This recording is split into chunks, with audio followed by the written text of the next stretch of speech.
Bismillahirrahmanirrahim. Assalamualaikum warahmatullahi wabarakatuh. Perkenalkan, nama saya Mufiawal Setiawan. Saya di sini akan menjelaskan mengenai tugas UTS video mengenai kasus pelajaran pengantar manajemen Islami. Jadi di sini saya izin untuk menjawab dari pertanyaan-pertanyaan yang ada semua. Jadi ini nama saya Mufiawal Setiawan dengan nomor urut 204-2365. Dari yang langsung saja kepada kasus yang pertama yang mengenai manajemen. Nah, jadi di dalam cerita tersebut ada sebuah manajemen warung grup steak. Jadi kasusnya mengenai manajemen warung grup steak. Kan di situ pertanyaannya mengenai apakah pemilik dari warung grup tersebut menerapkan budaya manajemen Islami dalam aktivitas usahanya. Nah, dan jelaskan alasannya dan sebutkan indikator manajemen Islami.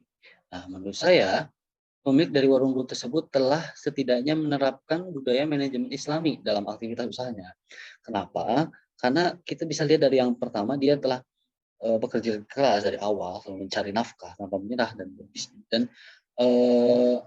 menyalurkan kerja keras tersebut dalam bisnis. Nah, dan bisnis ini ya ini yang dari tahun 2000 telah dimulai, gitu. Banyak bisnis yang telah dicoba. Nah, kebetulan dengan kerja kerasnya dia bisa sukses di bisnis warung stick ini, yang mana dia sudah memiliki banyak cabang. Nah, itu bisa terjadi kenapa? Karena dengan konsep manajemen yang baik, terus keuangannya dan pemasarannya juga kan di situ dijelaskan mengenai kerjasama dengan koran terus dipasarkan. Nah, seperti itu kan juga sebuah pemasaran sebenarnya seperti itu. Kemudian juga menjaga muamalah dengan Allah dan membuat habitat Islami dalam perusahaan. Hal tersebut bisa dilihat dari yang mana si pemilik itu telah membuat suatu lingkup ketika ada seorang pekerja yang keras, karyawan yang keras itu akan diumrohkan. Nah, hal itu kan sebenarnya sebagai sebuah nilai plus bagi dirinya yang mensedekahkan sebagian hartanya untuk karyawan dan karyawannya juga bakal dapat nilai plus dari hasil kerjanya. Nah, terus juga hafal satu juz kan tadi yang barusan dan juga membuat sebagian dana keuangan, keuntungan keuangan tersebut dijadikan untuk rumah tahfidz dari penghafal Al-Quran. Nah, itu juga kan sebuah nilai plus tambahan lainnya. Karena seperti yang kita ketahui, sedekah itu adalah uang itu kan milik, ada sebagian uang itu milik orang lain. Nah, itu adalah sebagian dari sedekah. Kemudian kan di sini dijelaskan apa saja sih ada indikator manajemen Islami. Nah, ternyata indikator manajemen Islam yang saya dapat dari banyak referensi itu ada 4 hal penting nih yang ada di situ. Yang pertama, kesadaran bahwa dirinya diperintah oleh Allah Subhanahu wa taala. Itu indikator pertama. Jadi dia tuh seorang manajer itu harus tahu dia itu sebenarnya diutus ke dunia untuk apa. Itu adalah perintah dari Allah Subhanahu wa taala. Kemudian komitmen yang tinggi pada kejujuran.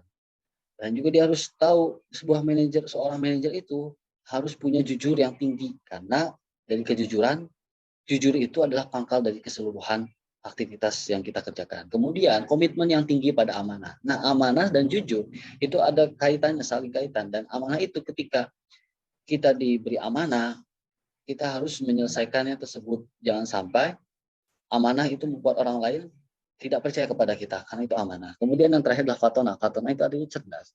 Jadi kita cerdas mengenai apa itu konsep cerdas.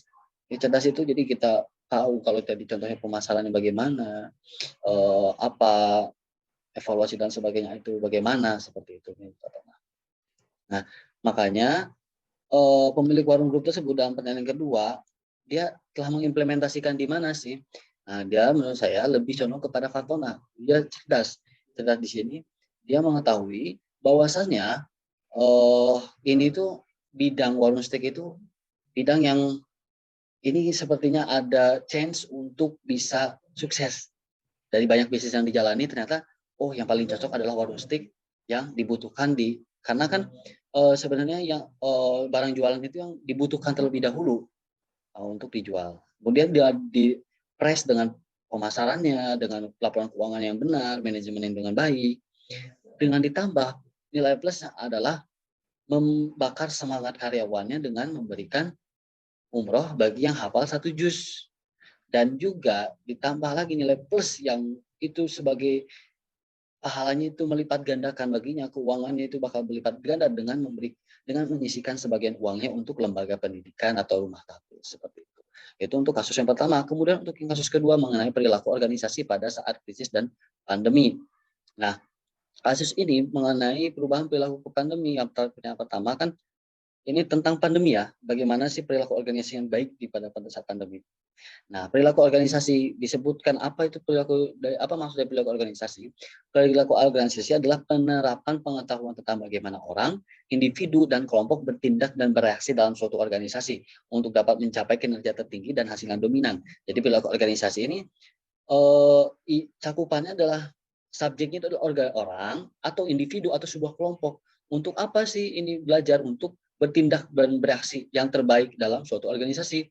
Yang mana dengan perilaku tersebut, dengan tindakan tersebut akan menghasilkan kinerja yang tertinggi, yang terbaik, yang terefektif bagi hasil yang nantinya jadi dominan atau terbaik. Seperti itu. Kemudian perilaku organisasi juga memiliki, kenapa perilaku organisasi memiliki peranan yang besar dalam mencapai tujuan sebuah organisasi? Karena ibarat kata perilaku organisasi itu seperti sebuah maps bagi diri kita.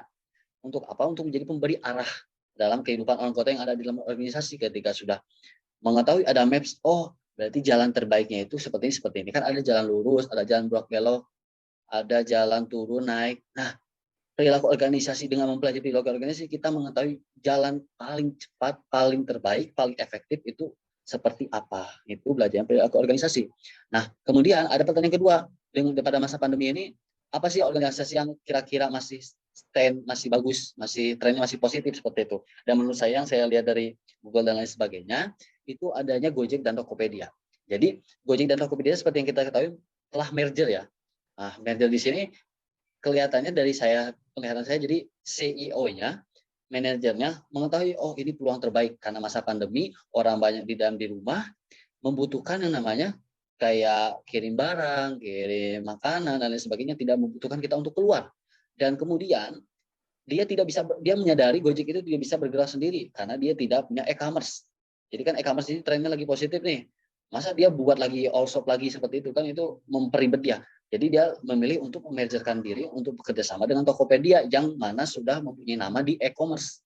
Nah, Tokopedia yang tidak punya jasa untuk kemana-mana tidak seperti Gojek, oh ini ternyata chain yang bagus juga. Makanya Gojek sebagai pelaku jasa transportasi kemana-mananya, Tokopedia sebagai e-commerce-nya yang memiliki platform.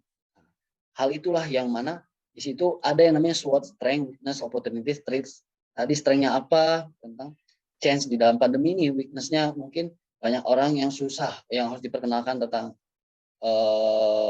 online seperti ini. Opportunity-nya itu change-nya, threats dan lain sebagainya. Nah, seperti itulah kenapa organisasi atau perusahaan kita atau video pada saat ini trennya masih stabil dan positif, naik dan terus naik seperti itu. Kemudian 7 karakter apa sih yang harus dimiliki manajemen pada saat ini? Yang pertama adalah adaptif.